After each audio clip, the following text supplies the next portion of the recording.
Good evening, ladies and gentlemen, and welcome to another episode of the Fan Zone. I am Mike Phillips, and always beside me, he's in the forest today. I guess he's trying to find Kyrie Irving. It's my man, Manny Buckets. What's up, Manny? Yes, sir. First off, I'm not in the forest trying to find Kyrie, all right? You over there praying to something on an Indian reservation. Shout I'm out just to him. asking. I'm just Let him do asking. his thing. But I'm over here buck hunting because I ain't forget what happened last season, especially in the playoffs, because I was there. I'm hunting bucks right now because I expect the Nets to win by 50 tonight. I don't care. If they don't, I'm going to be disappointed. Okay. All right. Well, as you know, NBA starts tonight. El Noche. That's right. This evening we have NBA, but we had some NFL this week. The Jets couldn't lose, which I'm happy about because we had a bye week, even though Zach Wilson was looking at himself in the mirror saying, I wish we didn't have bye weeks. But for him, I think he needed one, especially after that European time zone. But your Raiders came out swinging after all the controversy going on. They said, Yes, sir. what? Broncos, hold this. And they came after the Broncos and they beat them 34-24. They looked pretty good. Shout out to Rich Bisaccia, the special teams coach, who ended up stepping as the new coach for the Raiders in the meantime for the season until they eventually find a replacement. I thought he did well. He gave a great speech. And he's not known for speeches, but right on the money, he did well for the team. The team voted on him being the coach, and honestly, I thought he did a great job. Shout out to Henry Ruggs. Shout out to Derek Carr. Shout out to the defense. Mad Max went crazy again. But shout out to the Raiders. As a Raider fan, we needed this one after all the stuff that we went through. So it was, F. John Gruden and those emails. He's a piece of crap, as I said this last week. But and you know what? I know it's always good for TV as we continuously, go after certain media outlets for what they're doing with certain issues that are going on. But I said, you know what? We're not going to be as negative today because today's NBA. And we're not going to go after what happened last week, even though we have a lot more to say. But as Carl, our EP, has said, we don't ever want to just keep, kicking a man when he's down and beating a dead horse. And that's kind of what we've been doing. But we got some guests in the building today. Yes, sir. Because, oh my man, MVP, Mr. Paul Lost. What's up, brother? Hey, first of all, let me start off by saying thank y'all, man. Obviously I'm a fan of the show. Hence the name, the G4, the greatest fan of all time. So it's fitting to be with the crew for the Fan Zone. And as always, I appreciate y'all. Listen, we appreciate you coming, brother. Absolutely. Manny came to me and Manny, we talk offline and we ask, who's going to come on each week. And, we've tried to get you on a couple of times. Yeah. So it hasn't been just for NBA, but, Manny, the two people he jumped to right away was Ziggy and Paul. And he was like, we know they're going to have a lot to talk about. And there he is now on cue. What up, Zig? Yo, what's going on? My bad. Had a little bit of technical issue here, but I'm good. What's going on? Oh, we got Paul Lawson. Oh, all right, bet. Yes, sir. What's up, Z? Yeah, is it me or do none of y'all screen show y'all at all? It's you, baby. It's you. I don't know. That's weird, brother. That's weird. They don't show nobody. I'm like, wait a minute, what we doing? You got to swipe. Now you're off the air. I don't know. Manny Buckets is trying to refresh, man. I'm trying to refresh. There you go. It's not showing y'all. I don't know if you guys caught the opening, but as Manny has said, hold on, let me leave and come back. Hold on. All right. He's in the forest right now. He's buck hunting. He's looking for those bucks because he doesn't forget what happened last year. He is trying to tiptoe. You see what I did there? Because Kevin Durant, if his toe was behind the line, maybe they would have been in the championship. But with that being said, what's up, fellas? How you doing? Good, man. Listen, NBA is back. I still think the NFL is the greatest entertainment on the air. But however, the media is not the same until the NBA starts, right? The storylines, we got storylines everywhere. You got the Dodgers right down 0-2. Right. There's a lot happening. The Red Sox look like they might go on a run, right? Like anything is possible, man. So it's good to have all of the sports back at the same time. You know, we got hockey, we got baseball, we got basketball, we got football. Shout out to Candace Parker, right? Bringing the chip home to Chicago in the WNBA. Right. So there's a lot happening, man. And even soccer. I mean, soccer doesn't ever stop. The soccer's back too. So it's an amazing time to be a sports fan. That's all I can say. I like it. So as we start every show, Manny, right? When anybody comes on, what do we ask them? Who is your team? Who you rep? And who do you rep in every sport that you watch? But before you go, shout out to Paul Lawson giving me Mike Tomlin vibes, you know, with the headset and all that stuff. I see you, King. That's a good one. Man, I got the headset and everything. Yo, you see how Manny gets his camera back. He gets everybody on his screen and automatically starts dishing it out. I love it. Hey, my man like Ziggy looking like the strength and conditioning coach right now. He in the dungeon. I see you, Zig. Get those games. well, listen, I'm happy to go first. If we're talking basketball, I mean, I haven't declared a team in a while, but as most of you guys know, I've always been pro LeBron. But I went on air 2 years ago and said, shout out to the Knick Nation. And I stand behind that. I stand behind the Knicks. I stand behind the progression. So, you know, Knicks Nation, it's lit, baby. You know, next time I'm on the show, y'all might see a Knicks jersey. You might see a Knicks jersey before the segment is over. You never know. All right. I got props, baby. In baseball, of course, by default, I've always rooted for New York, right? You know, Yankee fan by blood, but I've always had a lot of love for Queens. You know, I went to Christ King Queens School, as most of you know. So I always love Flushing. I still think Citi Field is the best baseball stadium in the world, right? I don't care what anyone says, right? Say it for the people in the back. Literally, Citi Field is the best stadium I've ever seen, right? I mean, I remember going there the first time playing video games. I was playing MLB The Show in center field one time. I was in the batting cage. They got a lot going on for the kids, all right? In the NFL, y'all know I don't got no team. I'm all the teams, baby. There you go. I'm all the teams. Yeah, man. Oh, I guess Paul ain't gonna talk about hockey and that stuff, right? No, I ain't gonna go there. Listen, I can't dabble into the hockey. Hold on. But yo, I am in Florida. Before you go, I am in Florida. Okay. So shout out to the Tampa Bay Lightning. That's all I'm gonna say. Okay. But hold on, Paul. Since you are originally from New York, if you had to choose between the Rangers and the Islanders, who are you going with? Yo, honestly, man, give me the Islanders, bro. And let me tell you why. Let me tell you why. Did that for Carl. Should I mute him? No. Should I mute him? Let me tell you why. People who love that aren't hockey fans love the Rangers. Why? Because they had parades right on Broadway. The same way people who aren't baseball fans love the Yankees. You know why I like the Islanders, man? They've been in different cities. They got kicked out.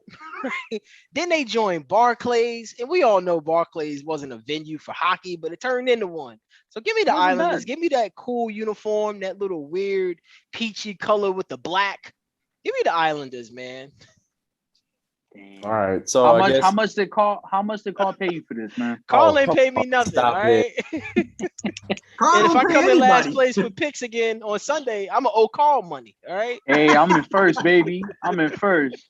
All right, Ziggy. Sorry to interrupt you, my man. That's all good. As y'all know already, it's Knicks Nation from day one. New York Knicks, never gonna change from that. If we talking football, I was a Giants fan up until these fools drafted Daniel Jones. Now I'm just out here as a free agent. I never agree with that draft pick. I didn't even like the Saquon Barkley draft pick. That's kind of what turned me off from watching these guys. But I will say, you know, the Giants are the team that I watch. I don't really follow baseball like that, but honestly, my team is the New York Mets. As a kid, my favorite guy coming up was actually Mike Piazza.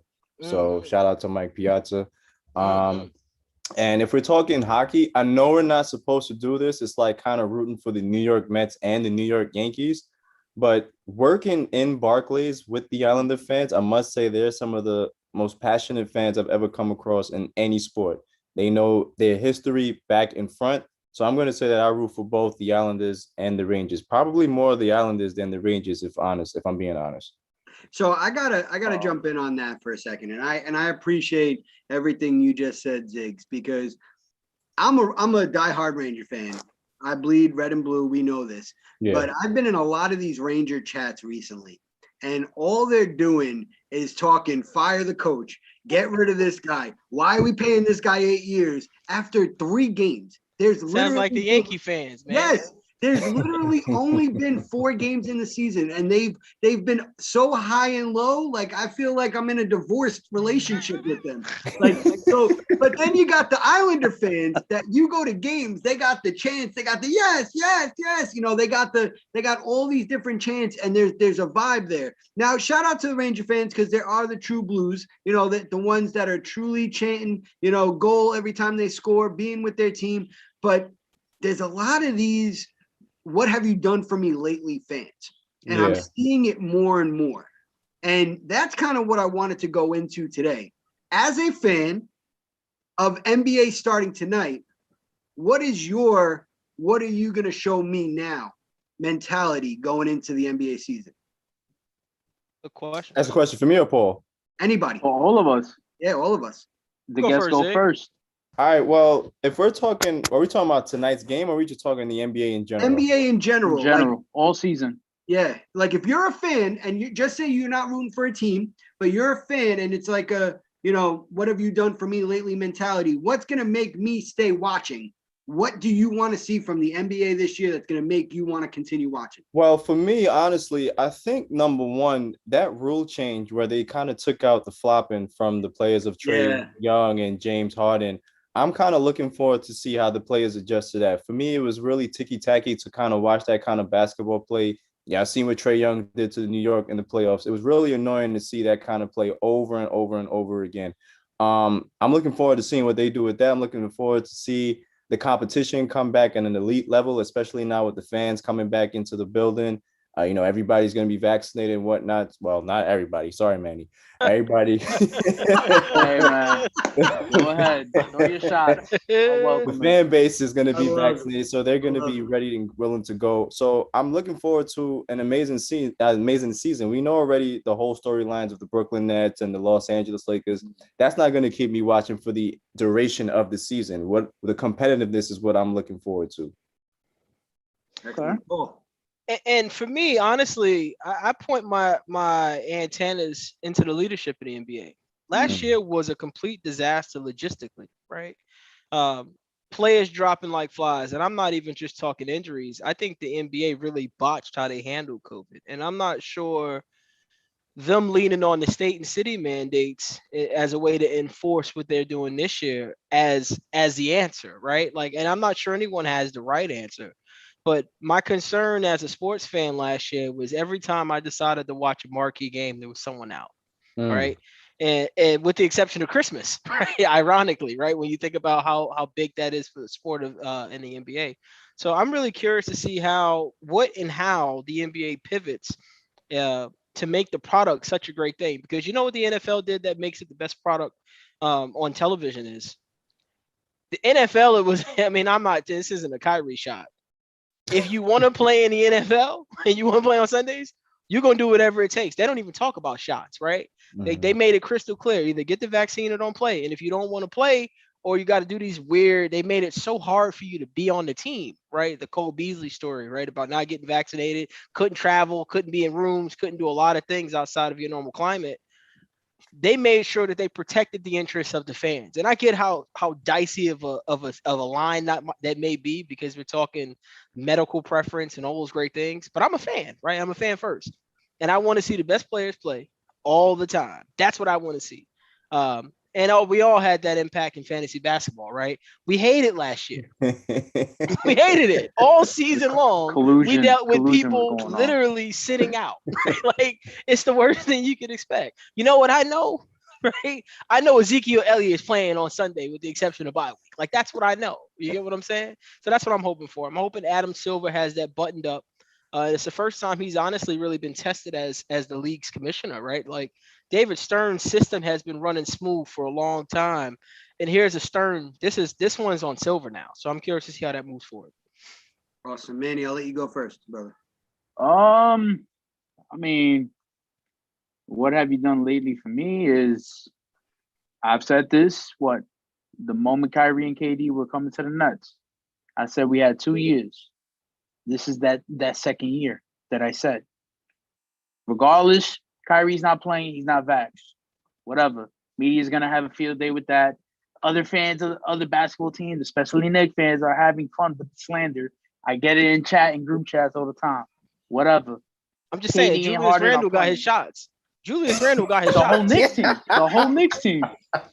Hey, you feel me, Zig? Like, yo, D Rose got his shots. You know what I'm saying? And listen, D Rose is being held together by bubble gum, but he still got his shots. He got his shots. That's all I'm saying. Hey, you know? we ain't gotta slander D Rose, man. Come on. It's true. The man though. has been he's the great, man has been through a lot. Kimba got his shots. He might not got the knee shot, but he got the COVID shot. Hey, man, by all means, I still got KD and Harden. So my expectations, this is the last. I feel like this is truly the last year because, again, James Harden hasn't signed an extension yet. The Nets haven't offered him anything yet. Again, until it's finalized, I say this is the last year the Nets have a shot at, I believe. So my expectation, obviously, is health and to win it all. There's no excuse. You know, other than that, like you said before, Paul and Ziggy, you know, with the competitiveness, how they're handling the whole COVID protocols, like you said. Also, last year, remember, there were a couple games where right before the game started, they take a star player out to like, oh, there was something iffy on the test. And it's like, how do you get something iffy? How do you get mixed results in the test when you told them, hey, you're good to play, and then when you're doing warm-ups, all of a sudden, oh, yo, you got to pull back. Like, right. Perfect example, Kevin Durant. He took the test, tested negative. He was good, and then literally in the second quarter, they take him out. I got a question for you, Manny. Before Mike goes, do the Nets trade Kyrie Irving? If so, when? Oof. So I've said this in the group chat before, and I've said it to a couple of my friends. I don't believe they trade him. It's either he retires or, I mean, I don't believe they trade him. Either he retires or he comes in place. But I feel like this whole thing with the mayor running in NYC, I believe Eric Adams, who's the lead candidate, I'm guessing, he's really good friends with Joe Tsai. So I believe I know, but I've been hearing and I've been reading articles. Obviously, it's a whiff. It's a leaf in the wind or whatever. Pretty much, it's a very long shot for this, but there's people saying that if Eric Adams becomes mayor or whatever in January when he don't let me be the office, elephant in the room, Manny. Don't let the black guy can't save Kyrie. All right, the black guy can't save him. Right? I thought I was gonna have to say that. Mike, I did it for you. The black guy can't save Kyrie. Here's the deal. So I'm no GM, right? But if you're the Brooklyn Nets, sorry, I can't call them the New York Nets. If you're the Brooklyn Nets, either you want to win the title or you don't, and there will be perfect opportunity. You know, somebody's gonna get hurt. Somebody on the team that's contending is gonna get hurt. There's gonna be moments where you could actually get a haul back for Kyrie. Yeah, but the thing is, at some point you got to do it. No, of course. He doesn't have a no trade clause, right? So the truth is, he can be dealt. And so at some point, that decision is gonna have to happen. That's all. I mean, I would have to research exactly who. Like, I guess Eric Siegel, come up with a dissertation of a bunch of trade scenarios where we get a big haul because that's gonna be one long. That's gonna be one long Facebook post. All right, Mike. I'm sorry, I stole your time, Mike. No. You're good. You're good. It's listen. It is not me and Manny's time. It is your time. You guys are the guests. We give the guests all the time in the world on here. But with great question, though, Paul. No, absolutely. And I actually want to jump in on that question. I don't think they trade him. And the reason why I don't think they trade him is because it makes the Nets look worse. This is why. Because if the GM just goes and trades him away, it shows that they couldn't handle the situation, right? They handled the situation right now by saying, okay, you are we're benching you. You're not with the team right now until you get vaccinated. So with that being said, a lot of different states are following same suit. The only state that I could see him possibly being traded to is Dallas, where Texas doesn't have mandates. So, but again, the teams are still going to have to worry about if Dallas comes to Brooklyn, he can't play that game. If Dallas goes somewhere else, he can't play that. So it's still not just a Kyrie issue. It is a league issue for him. So I don't think it's just him with the Nets and the vaccination issue and the on guard sword fight between him and management. I think it's him against the vaccination that's affecting the entire league with him being a participant in it. Yeah, and the only thing I'll add to that, and if I'm Dallas, I make that trade, right? Yeah, I mean, I agree we with you. travel to New York, what, two games out of the whole year? The We Knicks probably and the see Nets, and it's usually on a back-to-back. back-to-back. Yeah. Sure, I make that trade, right? If I'm Phoenix and I can add him as another piece to pair with Booker and CP3 with all the money they gave Mikal Bridges and all, I make that trade, right? Like, the only way we ever will really be impacted is an NBA Finals, right? And we know that that's a possibility with Harden and Durant. That's a very big possibility. But let me we ask don't you, know what it looks like in June, right? Like in regards to mandates. say he does get traded, right? Say by some chance he gets traded, and again, Eric Siegel, we would love to see the dissertation. Let's say he does get traded. If he gets traded, and say he's still not vaccinated, and he's on a team like Dallas, and they make it to the championship, a long shot, but they make it to the championship. Does he force himself to get the vaccination to help his team win, or does he still be a liability for his team depending upon who they play? Nah, I don't think Kyrie's getting. Kyrie seems like he's pretty fit. Not fit. He's pretty centered on what his decision is going to be. I don't think he's doing this for any teammates or any players in the league or anything of that nature. He's not thinking about a championship ring. From the Instagram live that I'm assuming some of us might have watched. Yep. He's been gung-ho about his reason for not getting vaccinated. So I don't think if you trade him to Dallas and somehow keep Luka and KP, now maybe you got a little squad going on there, but I don't think Kyrie is doing anything to get vaccinated, honestly. I think he's sticking to his guns, and I'm honestly looking forward to seeing how this plays out, because if anything, you got to respect a man that's, about his principles. I love Kyrie Irving, the basketball player. I hate everything else. And I hate to say that, but it's true. Like, I'm all for the greater cause, right? And I think the challenge here is Kyrie's willingness to be the freedom fighter that he is, right? Because the issue for Kyrie wasn't the vaccine. The issue was that he's being told to get the vaccine, right? Like that's his whole position. And I just think as the whole freedom fighter mentality, you got to say to yourself, how much does this really change? How much does this truly impact if you're Kyrie Irving? Because with his platform, I think he could have, and I'm no expert, but I just feel like he could have impacted things way, way differently had it been done differently. He could still choose to not get vaccinated, but I think it could have been done a different way, but that's just me. So I agree with that. I think, his notion of wanting to be a voice for social injustice, especially last year with taking time off from the team for mental health awareness in regards to the Black Lives Matter, movement. A lot of people want to say that he's like what Colin Kaepernick did for the NFL. I'll say the big difference between the two, Colin Kaepernick walked with a quiet stick. He did what he had to do with a quiet stick. His no voice was more powerful than Kyrie coming up and trying to say it's for X, Y, and Z what I'm doing, when it makes him look worse than actually getting the full point across. I understand what he was saying with the teachers, with the health care providers. I said it on here 2 weeks ago. And Manny had to mute me when he was at work, to make sure he still had a job. I understand that. But there's a time and a place for everything. I agree.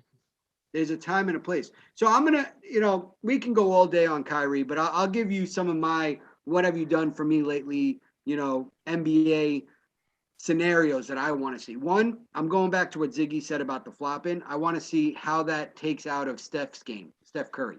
Because he was a big proponent of leaning in. on those threes, trying to get those 4-point plays, trying to get those momentum shifters. Let's see how it happens now. He even tried to do it a couple of times in preseason and looked for the call, and the ref went, come on, keep going, keep going.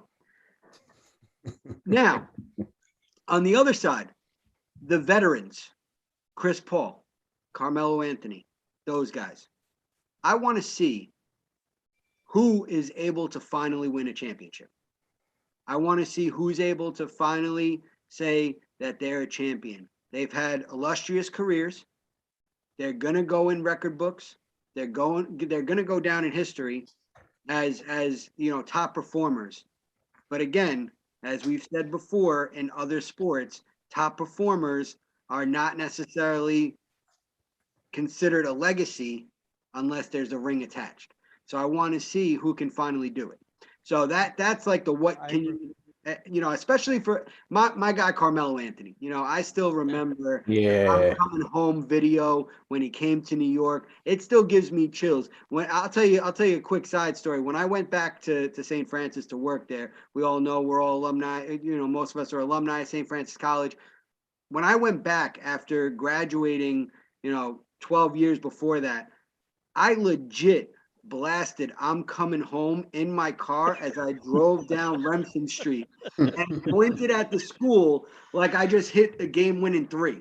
That is like the power that I felt when I watched Carmelo step on that court that first game. It was the same feeling. And it can be cheesy. Listen, it's real. It's real. I got knees of a 50-year-old and I got a belly of a 45 beer drinker. So I know I'm not going to be an athlete. So this is my athletic prowess, okay? My Sunday softball and chanting I'm coming home when I'm going to my new job. I could dig Mike, not to take over from your brother, but I did want to ask a question about polarizing players, right? What is our thoughts on Ben Simmons? That's what I would like to know, especially with the news that came out today. What's our position on him? Because he's another one that the league and the fans have an eye on. So the top two, what's funny is the top two most hated that they just came out on were Kyrie and Ben. Wow. So the top hated NBA players right now are Kyrie Irving and Ben Simmons. So my whole feeling around it is I kind of go around the team mentality where they've been building a team around Ben Simmons, right? They've been building around Ben Simmons. Now, what they're asking for Ben Simmons, their GMs are smoking crack. Let's just be simple. Because there is no reason that he is worth 5 first-round picks, this, that, and the other. There is no insanity. Reason. It's insanity. It's the same thing that Deshaun Watson is being asked for, and I actually think he's worth more of that than a Ben Simmons. Yeah, that's fair. Yeah. So I think it's turned into a media circus. I think it's turned into a circus. I think it's put Philly in the media for the wrong reason, because I actually think Philly has the opportunity to make some noise in the East. But now you have to deal with all of this. Ben Simmons now being suspended by the team. He was asked to leave practice. It's turned into a media circus, and I don't know who wins at the end of this. Even if he gets traded, who wins? Mm-hmm. I would say, I've said this in the chat, and I've told a few people, it's not just Ben Simmons.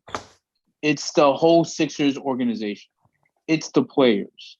And specifically, it is Doc Rivers. Let's not forget last year after they got eliminated in the playoffs, Doc Rivers threw Ben Simmons under the bus. So he sparked that fire. He's the one that started. Then you had other players say their thoughts or whatever, and then all of a sudden Ben Simmons I don't even believe he even quoted or said anything in response to that. And then it's like the off season comes and everybody's all of us in social media, we're posting memes and stuff, are like, how you in the NBA and you can't even hit a jump shot? Like, you literally just screwed the Sixers. You're afraid to take a jump shot. Let's not forget, when you played against the Hawks, you were wide open for a layup and you had Trae Young on you. You're like, what, 6'8", 6'9", and Trae Young is on you, and you tell him you can't even go up for a layup, but you just while under the rim? This ain't 2K, So everybody, we were all coming at Ben Simmons, and obviously I'm I'm one of them. I came at Ben Simmons and stuff. It's like there's no excuse. You're a really good defender. You can be a great defender. You're a great passer. But yeah, you can't hit a jump shot, even a little mid-range, man. Like, don't be afraid to shoot the ball. Unless you're Joe Harris, that piece of shit. All right. Anyways, no. He's getting all the hate. I don't care. But anyways, not to go off topic. It's not, I don't care. Who beats up Joe Harris? Why you think I'm in the woods right now?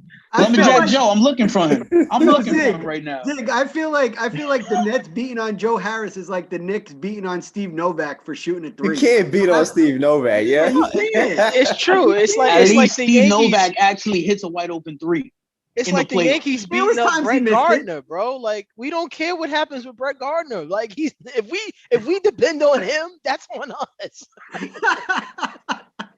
Here's the only thing I'm gonna say about the whole Ben Simmons thing, right? He's an easy target. Young guy, doesn't say a word, never has, right? Actually, you've never even heard Ben Simmons speak, right? In the years he's been the number one pick. You know what the real issue is?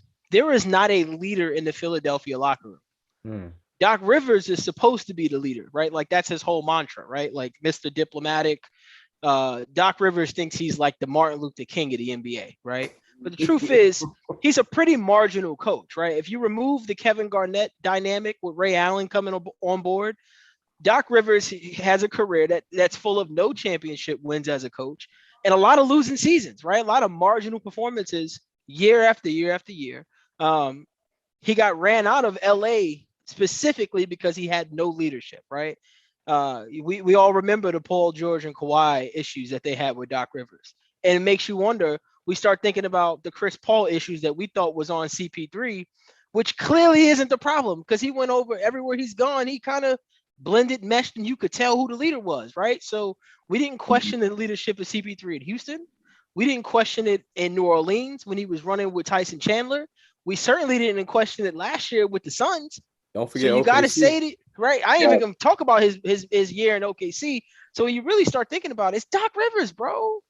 It's Doc. This started in after that following Atlanta game 6 or 7, whatever it was, and it just the story ran wild. Now we got people saying he faked the COVID exam, a COVID exposure to not play. There's all sorts of crazy stories. But you know what I remember?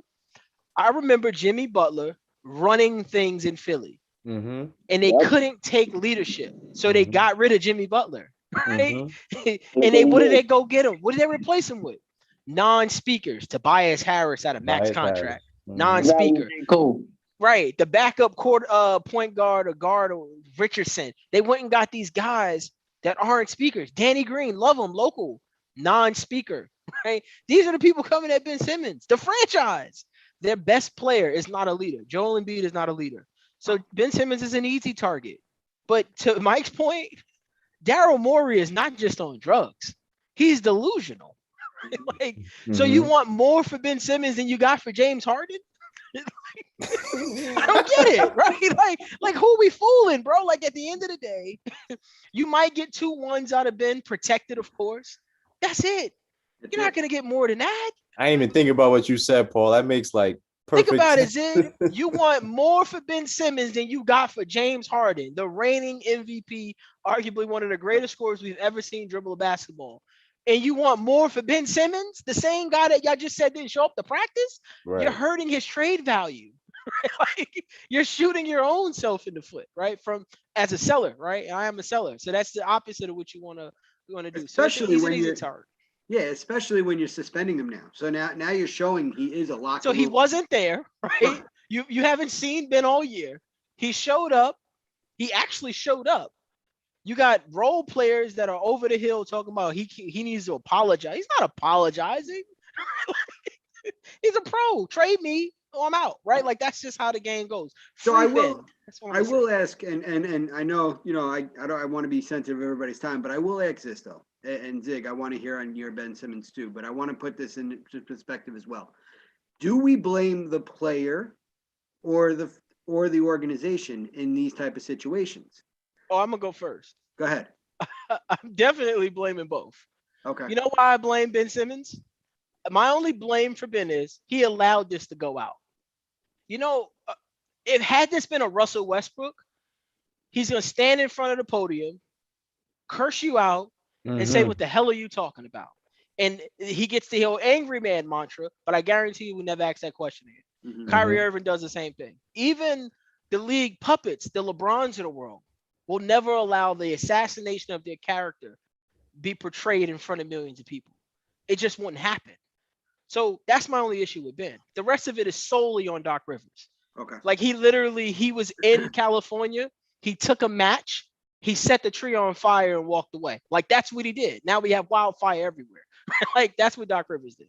So I'll go next. Me personally, I'm going to put it solely on the organization. I think for Doc Rivers to come out and say what he said post-game and Joel Embiid to come out and say what he said post-game, those are things that should have been said in-house. You don't mention that to the media. And now, you know how the media is. They're going to create this firestorm and they're just going to run for it. And we've been talking about this since summertime, you know what I mean? And it's now, October, going on November, and we're still talking about the same thing over and over. So I'm solely blaming the organization. The only person that seemed to have come to Ben Simmons' aid is Matisse Thybulle. And he was the one that said, yo, it was actually my fault that another happened. Young guy. Go figure. Somebody who looks up to Ben, respects him defensively, because Thybulle is a lockdown defender, right? Knows Ben is a hard-working guy. Now they out here saying Ben Simmons don't work. Come on now. That doesn't even seem feasible. So I'm putting that all on the organization. I probably would have taken part in the defensive drill that Doc Rivers asked me to. I wouldn't probably just walk off, because now you're just making it look really, really nasty for yourself. But at the same time, the organization has to know that, yo, it's gotten to this point. We need to do what we can to get this man out of here, because now you're going to start messing with the chemistry. You know what I mean? I don't know if anybody's thinking about that, but that's my thoughts on it. You know, there's a line I used to use back in the day, Zig. Disrespect the disrespected. Right? What Ben Simmons did yesterday was literally a response to the disrespect that came from his boss. That's what that was. The sweatpants, the phone in his pocket. We're being told at practice, the half, 50% when everyone's going full speed. That is one of those, I want you to call me out because I got a problem with you. That's what that was. It's almost like trying to start an argument with your wife or your girlfriend. You know you're going to do something that's going to get them going, right? Just like you got to say something. Yeah, that makes sense. Right? That's all that was. That's all it was. Like, I'm here. You asked me to do the dishes. Right? I'm going to leave them soaking wet on the counter, right? Like, it's like he was probably staring at Doc too as he was the doing whole it. practice. Like, I want you to say something. I want you to say something. Say it. Say it. Let me get angry. And truth is, it probably was a player that asked for him to get taken out of practice. Probably was a player, Probably was like, yo, you know what? Go home. So Danny Green or someone is probably the one who really moved the needle to get him out of there, right? It wasn't Embiid. He's not vocal. It wasn't Harris. We know he ain't vocal. It was some role player, some veteran that's got some experience. That's like, yo, listen, Ben, come on, you tripping, bro. You got to get out of here. And then that's how it starts, right? The personnel guy comes over. Hey, Ben, come on, let me talk to you for a second. Or the GM or whoever it is. They had a camera crew in there. This was staged, man. Exactly. There you go. Exactly. Hard Knocks? I ain't going to go that far. But I'm going to go WWE, though. Manny, how you feeling about it? I mean, like I said before, I blame both, but I will put more blame onto the organization for letting it run this way and just making themselves look like a bunch of jackasses. Because then not only do they screw themselves now, they also screw themselves in the future. Because other players, free agents, even like superstar-esque kind of caliber players coming from college or high school that end up getting drafted, let's say the Sixers end up being trashed, like Embiid leaves and then they go back to being a lottery team. What happens when other players are like, damn, man, I don't want to go to Philly. Look what they did to Ben Simmons. I mean, Kyrie Irving, right? That was the trade of the season, right? Ben for Kyrie. Yeah. Without a doubt, it helps both sides. Yeah. But if you're Kyrie, do you want to play for Doc Rivers now? Oh, come on, baby. I mean, he threw Ben Simmons under the bus. Like, he wouldn't have done this, and I think you said it, Paul, in the chat. He wouldn't have done this if this was the Celtics with KG and Paul Pierce and Ray Allen. He wasn't having that. KG would have knocked him out. KG would have knocked him out. You know what's synonymous in sports? is who the leader is, right? We know it as fans. We know without a doubt KG was running the show in Boston. I don't care about a Danny Ainge. I don't care about nobody. KG was the man, right? Like we knew that. Like we knew back in the day it was like Charles Oakley on the Knicks. Like in Pat Ewing, the bus ran through the front four. Like if you was there, you knew that. And on the Giants, we knew it was Strahan. We don't know who's doing anything in Philly. We don't know. So, which means nobody. Yeah, no, you're right. You're right. So I'm gonna segue. Now we got 2021, 2022 NBA season coming up. We already brought out a lot of the off-season issues that are going into the season, but we got some games tonight. So we got Manny Buckets Nets versus the Bucks. He's looking out to do some hunting right now. Buck hunting, baby. He's trying to find Giannis before the game just so he has a shot at that game. But then we also got Golden State versus the LA Lakers. We get to see the new geriatric Lakers, or do we get to see the new and improved Lakers playing together? I feel like I just traded everybody off of my teams and put them all together on NBA 2K, and I got the LA Lakers. That's how I feel right now when I look at that roster. But I want to hear from you guys before I give my picks. Who do you got tonight? And I'm going to give you a curveball.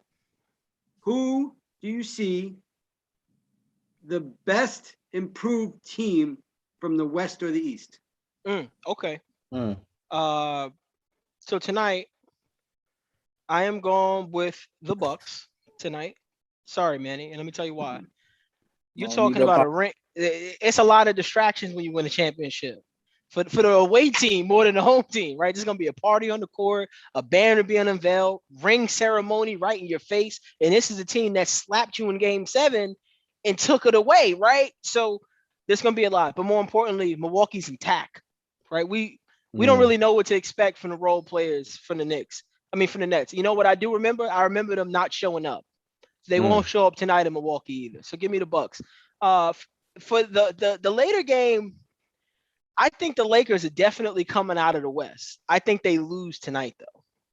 It takes a little bit of game. It's going to take some games to get that routine down. There's a lot of guys playing out of role. Like, I know we're going to see from LeBron and probably AD. What I don't know is how much minutes and what the usage will look like for Russ when he's on the floor when those other guys aren't. I do love that they added Howard back. I think that's huge. But I just think, you know what I know from Golden State? They're going to move the ball. They got young athletes. And they can shoot, right? So shooters are going to shoot. So it don't matter what day of the season it is. Steph and those guys are going to make them shots because they're going to be open. I look for fatigue to be an issue with the older Lakers today, too, in the first game back. With fans, it's a lot today, all right? It's a lot. So give me the Dubs tonight. Most improved team, I'm also going with Golden State. They get Clay back. I think people have suddenly forgot how good the Splash Brothers is or was. Or will be. So I'm going with the Warriors being the biggest improvement there. And out east, I got to go Chicago, bro. Like they went and got some real guys. DeRozan's a real guy. I don't know how it's going to fit yet. I was a fan of the Vucevic with Levine before. Kobe White gets to go back to his normal role. I like what they're doing out in Chicago, so I got my eye on them. Red hat for Chicago Bulls. For me, I'm going to say the first game is Nets Bucks. For the same reasons Paul's mentioned with the Bucks, I'm going with the Bucks. Those kind of ceremonies kind of get the players up, ready to go, ready to attack. You're definitely going to see Kevin Durant and James Harden try to do what they can to get going in that game. It's good to see James Harden back 100% healthy, so that's another good thing. But I'm going with the Bucks just for that reason. I think that trio of Chris Middleton, Giannis, and what's my other guy, Drew Holiday, is going to take care of the Nets in this one, personally. As for the main event, which is Golden State and the Lakers, I'm going with Golden State. I know we don't use preseason as a measuring stick for the main season, but what the Warriors have been doing in preseason, I think they're ready to go. I think they've been itching to get back into the season for all these months, and they're ready to put on a show tonight. And it's sad to say, but I think the Lakers are going to be on the losing end of that. Most improved team, I was going to go Charlotte, but I'm not sold on them just yet. So for me, I'm gonna go all the way south, right in the state where Paul is living right now, and I'm gonna go with Miami Heat. I think the Miami Heat is going to be the most improved team this season. I think Kyle Lowry was a huge pickup. I think Jimmy Butler is going to be 100% healthy. I'm hoping he doesn't have to deal with COVID-19 again, because I know that kind of helped derail what he was trying to do at the end of last season. And I think Bam Adebayo is going to take a huge step this season coming up. So I've got the Miami Heat as the most improved team. Good dig it. Okay. Don't forget PJ Tucker. Oh, yeah. I forgot about the sign up for PJ. Yeah. So there you go. Look at Paul. Mentioning PJ Tucker. Hey, I hate him too. He's the most relevant scrub in NBA. Like, bro, I'm a sneaker guy, so I got love for PJ, bro. You know what I'm saying? There's very few collections that could touch that it could even be mentioned in the same stratosphere as PJ Tucker. But we gotta stop. The fact that he won a ring is crazy last year, right? Like KD was giving him. KD was torching bro for 60. B like we gotta stop with the whole PJ Tucker. Like he torched him in Golden State, torched him in Brooklyn. Stop. All right. So Stop. I'm gonna let you go last just because your team is cooking tonight. I wanted to go Nets. I wanted to go Nets because I actually do feel that the Nets have something to prove. But I'm not. And here's why.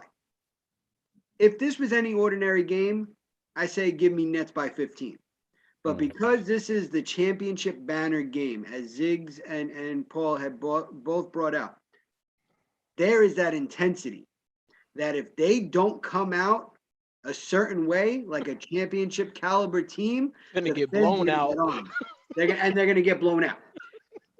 I do think Milwaukee is going to struggle this year. I do think they're going to have that championship hangover, and I do not see them even being in the top 3 in the East once we get to playoff time. So I'm going on record with that. That's a hot take. That's a hot take. We clipping this one. Clip this one, Carl. Clip it, Carl. Heard. I will also say the Golden State Lakers game. I say give me Lakers by 5. This is why. Golden State doesn't have Thompson back yet. They're still going to struggle offensively because they're still going to heavily rely on Steph Curry. Steph Curry's still going to drop 30 plus tonight. But with that being said, and with a lot of the pieces that they do have, I don't think it's enough against that Monsters Inc. style Lakers team from Space Jam that they created in the offseason. So that's why I got to say give me 5 and give me the Lakers by 5. My most improved team on the West. I got to go with Denver. Okay. I think Denver still makes some noise this year. As the most improved? Yeah, most improved because they lost Murray. There's no Jamal Murray though. No Murray, bro. I still think all they got was he's Jeff coming Green. back at some point this year. No, I still think they're going to be improved. I still think right. they're going to be improved. Yo, man, you got to clip all of this. Yeah, I mean, they got the only acquisition they got was Uncle Jeff. They saw Uncle Jeff Green from me. But let me tell you something. Sometimes less is more, bro. I mean I hate to say it like that. You don't need a whole lot of acquisitions, man, to be able to burn it more. Right. I do think they're gonna make some noise because a lot of people are sleeping them without Murray. And that's why I'm saying. As long as Nico put up them numbers, that helps my fantasy, man. I'm with that. And don't forget about Michael Porter Jr. too. Oh yeah. I think he takes a major step this year. He also I hope so. So, but that's why I'm taking, and that's why I'm taking them. And maybe I should have clarified because yes, they did play well last year, and it's kind of saying, you know, you're looking at who was horrible last year to most improved this year. I'm saying most improved because now they have to actually earn it, right? They had the pieces, but now they have to actually earn those wins. So I want to see how they can earn those wins out in Denver. Oh, that's fair. I was gonna go with Chicago, but I wanted to throw a curveball at everybody. Most improved in the East, and clip this as well. They will be a 7th or 8th seed. Don't say Cleveland. The Washington Wizards. Oh, Wow. hell no. Nah, I don't see it, Mike. What? I don't see it, Clip Mike. it. Clip it. I want you to hear it right now. Hell Clip it. no. I don't see it, Clip Mike. it. With Mike, that you my young- man, 100 grand, Clip bro. it. But hell no. Clip it. Clip it.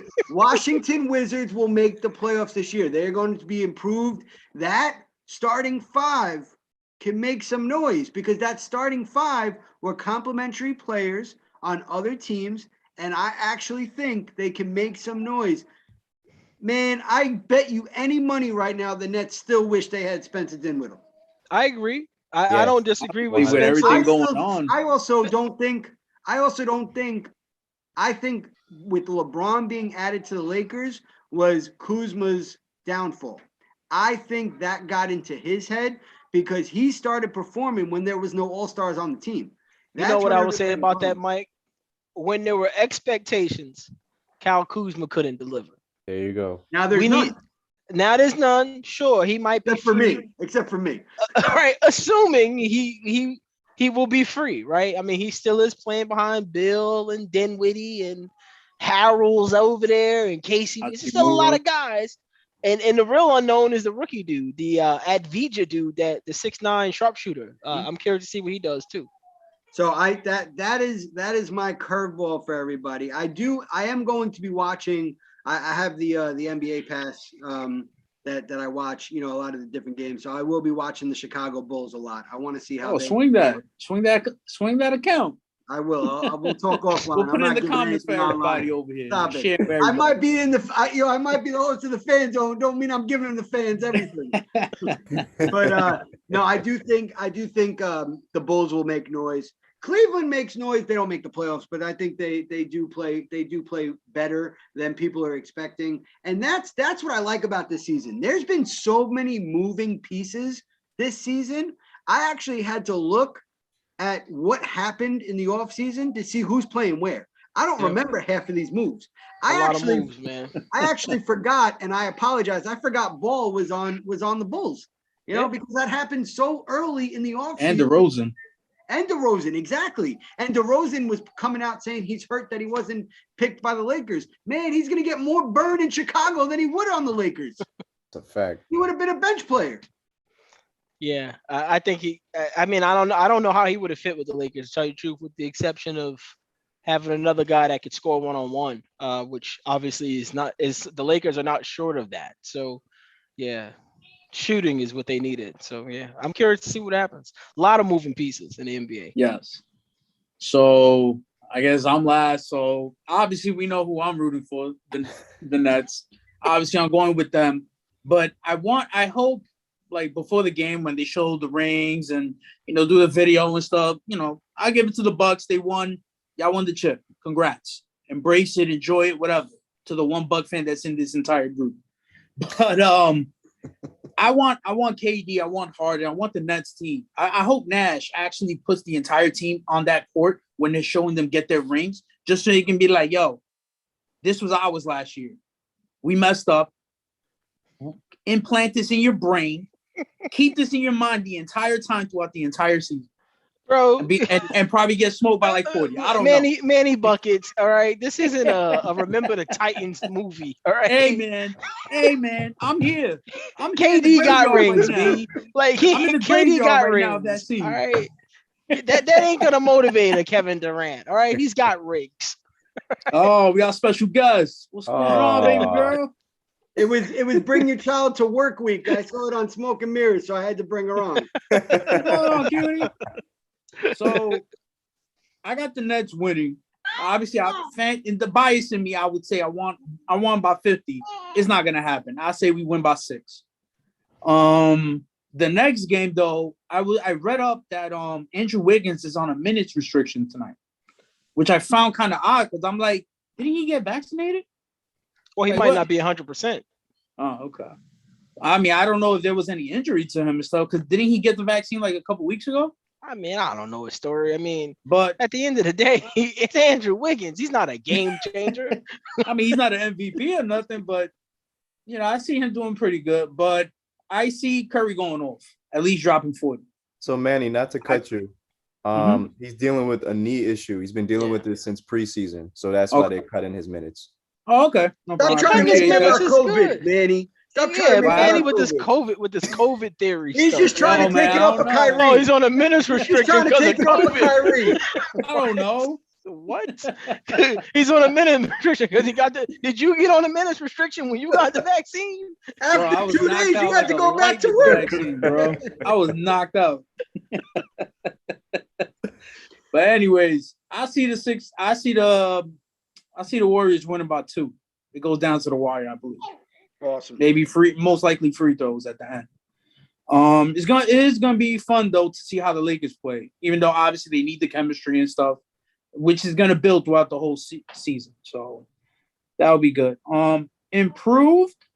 I'm gonna go with the West first because the East is interesting. The West, I'm going to say the Lakers.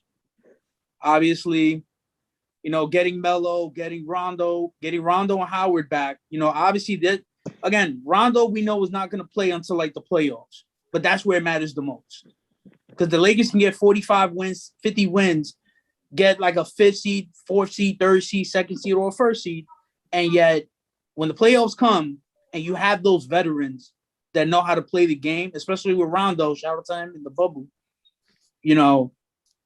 it's gonna come to crunch time for them. So I believe they're the most they have the most experience, the Lakers. So I'm gonna just go with them. Now for the East, I'm gonna go with the Knicks. Wow. Yes. More Clip improved that. than a As 41. much as that, Knicks fans Carl. annoy Clip me, that. clip it. As much as Better Knicks than a fans 4 annoy me- seed? Wait, what? Better than the 4 seed? What, the Knicks? No, Yeah. I'm saying improved. I'm talking about improved. Hold on, I didn't get to that part yet. Okay. I say Well, basically they were 4 last year. Is why I'm No, saying. but You that's- said Hold improved. on. I picked reason Denver, and why- they were pretty good last year. the Knicks got the 4th seed last year. And it pretty much showed how much grit that they had. They never tired. They kept working hard. Shout out to Tom Thibodeau. The man did well with that team, especially with Julius Randle. Regardless, you guys losing against the Hawks in the playoffs, that's fine. I feel like, it's a new trend for you guys. You guys are trending upwards because you guys are actually building a team for the present and for the future. It's not like those mistakes you guys made in the past. So I say you guys improved getting Walker. Obviously, I kind of hope you guys would have got him earlier than now, obviously. But I hope he stays healthy for you guys because you guys will make some noise. And I feel like even whoever you face in the first round, not the Nets though. I see you actually winning the first round against whoever you play against. That's so my take generous on of you, it. Manny. That's so kind. That Nah, is thank very you. nice. Thank you, Manny. Nah. That's so kind. I mean, Christmas came early. I don't care. You guys can continue Oh coming. my at the God. Nets. Let me go buy So- go buy Knicks Magic tickets. What I You want probably to get it do, for like $5 and enjoy it. $7. What's the ticket count over here, G? What is it like? The Magic Knicks at MSG, like what? $100? $100. Try $200, man. Yeah, MSG no, don't they Can't play, get nowhere man. in the garden for $200. MSG don't play, man. you go in the That's why I go to bathroom for Barclay games. $100, and you got to Yeah. clean it at the same time. So what I want to do is as we're talking about basketball, with the start of the season tonight, we wanted to ask our contributors, and Manny came up with this, idea, which was a great idea, and it was, what is your think back, going to games? What was your favorite memory of seeing at a basketball game live? Well, I'm gonna go. To be honest, I never got, the buzzer beaters or anything of that sort, when I went to basketball games. But as a kid, I do remember going to a Knicks Philadelphia 76ers game. And it was the first time that I actually got to stand on the sidelines with the rest of the players. So at that time, I got a chance to meet Jamal Crawford, Kurt Thomas, Trevor Ariza before he was able to shoot threes. And all the way on the other side, of the other court was the first time actually seeing up close Allen Iverson. Oh, And wow. that was just like huge for me as a little kid to see that. Even though, I'm a Knicks fan, I'm rooting for the Knicks. I like Allen Iverson too as well. So for me, that would be like my number one memory, being able to get that autograph from Jamal Crawford and actually talk with him for a little bit. Stephon Marbury's being like a little bitch, but Outside of that, everybody was cool. By all means, this is the fan zone. You gotta let the emotion in, bro. Yeah, I gotta give you guys a whole lot of credit for letting this be a R-rated show from time to time. I appreciate the authenticity. Listen, we just signed another 10 episodes, so we're good. Well, listen, in the world of podcasts, authenticity matters, right? Like, look at Kwame Brown, right? That's true.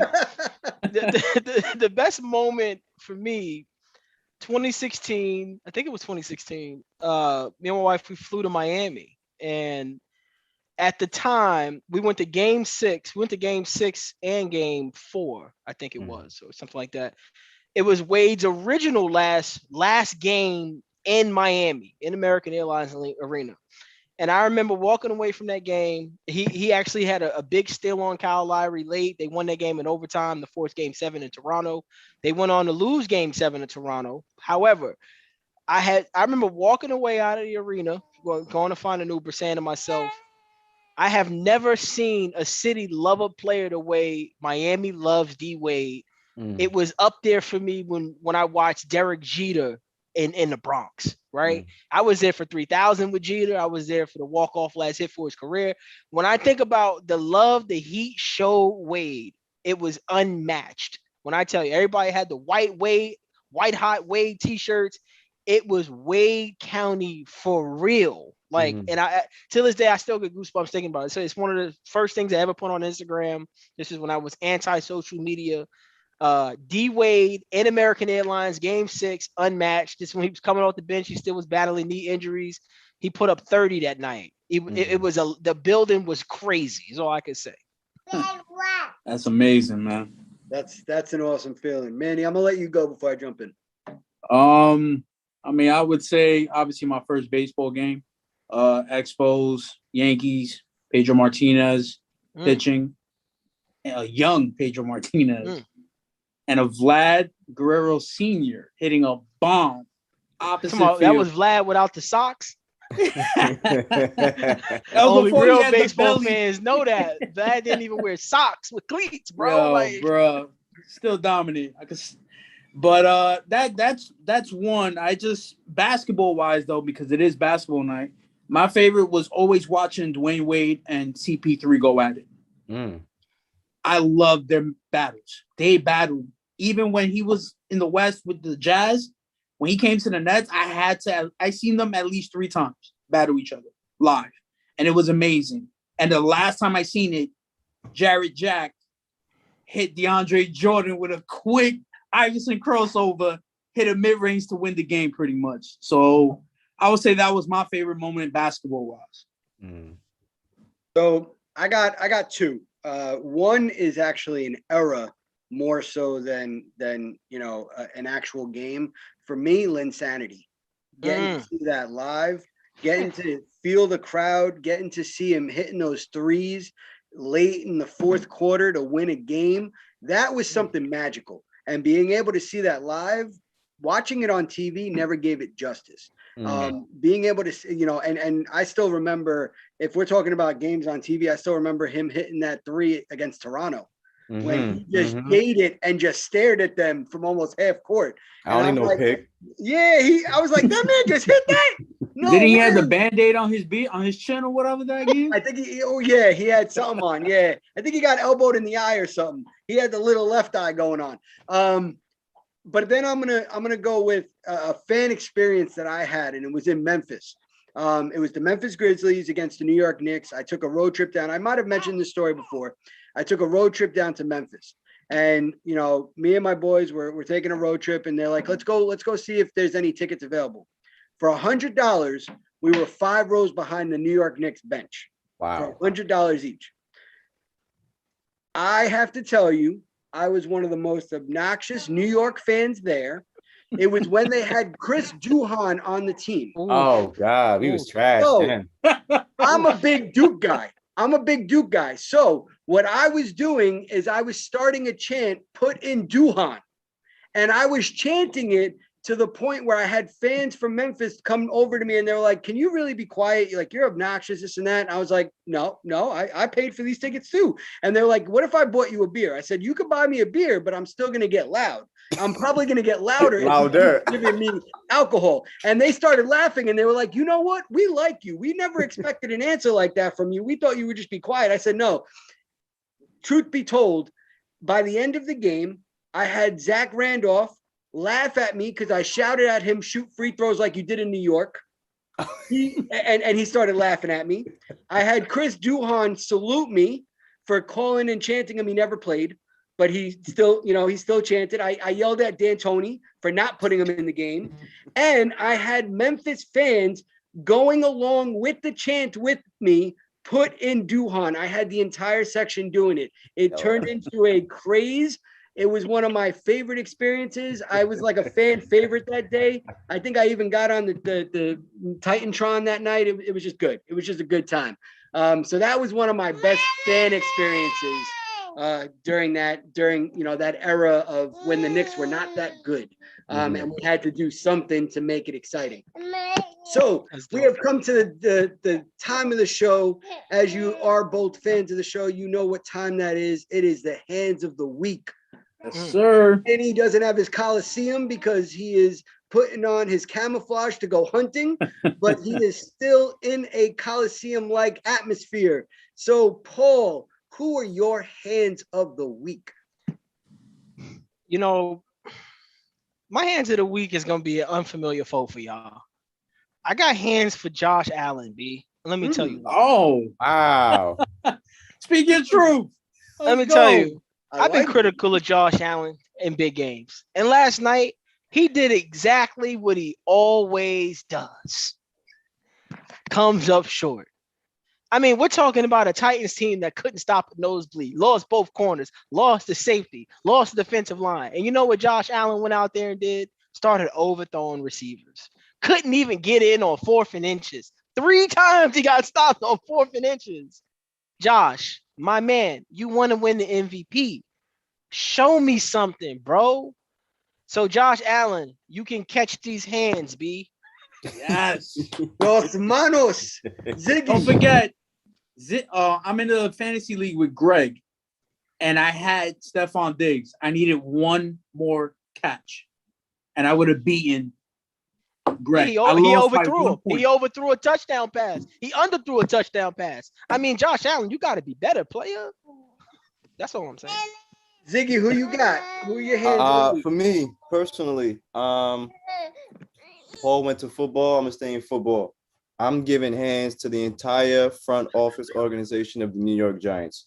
It is despicable the point the Giants have fallen from where they used to be. Bro. It's disgusting. I mean, it's like, how lower can you go? It's just disgusting.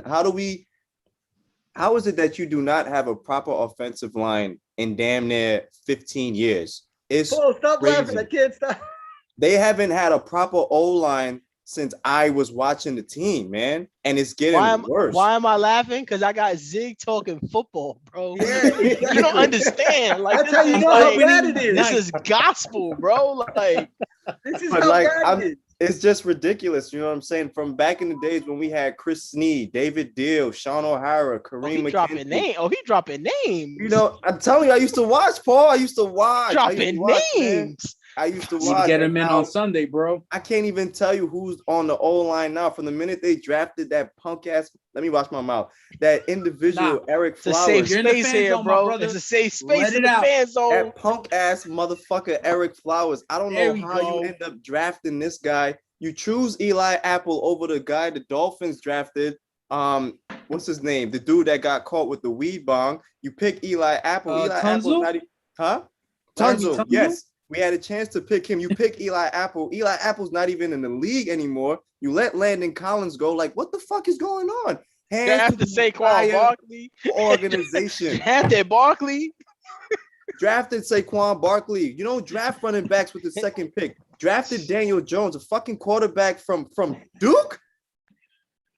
Come on, son. Hands to all them motherfuckers, man. I'm with you on that, Zig. I'm sorry. Listen, I have to say, if Carl does not clip any of that. You are fired as the EP, Carl. You better get those rants on me. I agree. You are my man of the week, bro, for doing that. Bye. I love it. I love it. Listen, and that's what the fan zone is all about. It's the emotions, whether good, bad, or indifferent. You're not delusional like Declan. You actually see what's happening to the Giants right now. Shots fired. But my hands of the week go to the New York Rangers fans Facebook chats. The reason why it goes to you guys is every year you got the trolls in there that say, fire this man, sit this person. Why are you paying this man? Why are you paying that man? And at the end of the day, it is 4 games into the goddamn season. We don't even know what this young squad is going to do yet. I understand you're a fan. I understand you're passionate, but give it time. And if you don't want to give it time, kick rocks and be an Islanders fan or be a Devils fan. They need some fans because we need the true blue, the ones that truly want to root for the team day in and day out, that know what's going to happen. So you get the los manos para vida. No, not for life. Man. Whatever. Para lunes for Monday. You get the hands today. Manny. I feel like I need to give y'all a second hands, B. After Manny go, I got one more for y'all, bro. I got 2 Let hands. it out. You getting Let 2 it out, hands, Paul. B. I'm gonna let you go out. first, Manny. The people want to right, hear I from got Manny you. Buckets, B. All right. My hands of the week. Well, I would say, Mike, don't go by anything the team groups on Facebook for any of your favorite teams. Don't do it. Because the Raiders, if I show you the Raiders, everybody hates Derek Carr. Everybody. And I'm just like, wait, what? Yeah, the man wins games, and all of a sudden we hate him? We want him out, traded? Send him here. We'll take him. Bro, Send him here. Facts. But my hands of the week is going to go to Joe Harris. All right? I have bro, the game ain't even happy yet, bro. Nah, I don't care. Son. I said this before. I said this in the post today. And I told Eric Siegel this. I don't care if Joe Harris wins 10 games for us on a game-winning three-pointer in the regular season. He needs to redeem himself in the playoffs. I don't want to hear anything else. I really don't care. This man pissed me off because I was there, Game 7, live, and this man had a wide-open three-pointer. Wide open. Nobody near him. 20 feet. They were following COVID restrictions. They tripled the amount of feet they were away from him. They gave him the Ben Simmons treatment when he tried to pull up for three, and they're like, all right, you got it, man. Shoot it. Shoot it. You know what was the worst part of Joe Harris in the playoffs last year? Was him defensively, bro.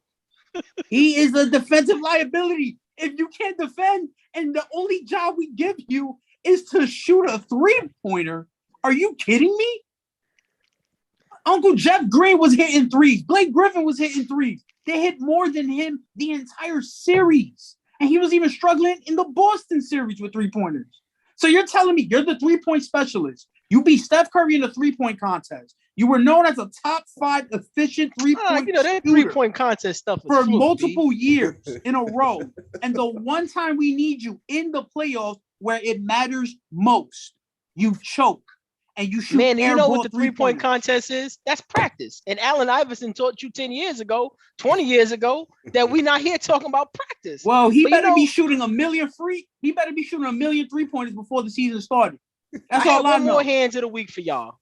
Anyway, and this goes out for all the married men out there, the fellas with girls who was cuffed up on Sunday. You're gonna get us in trouble. Hands of the week goes for all of the wives that took their husbands away from football on Sunday. All right, let me tell you, I was at TJ Maxx. I was at the mall. Right?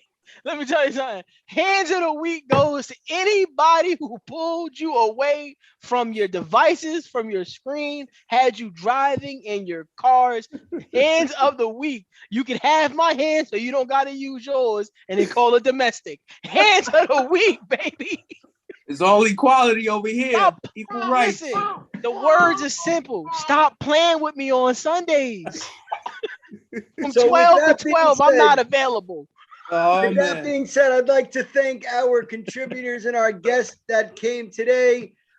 You can catch Paul on Sundays for the NFL pre-show. You can catch Ziggs on the Sports Hit List Live. Zig is the OG of the Sports Hit List.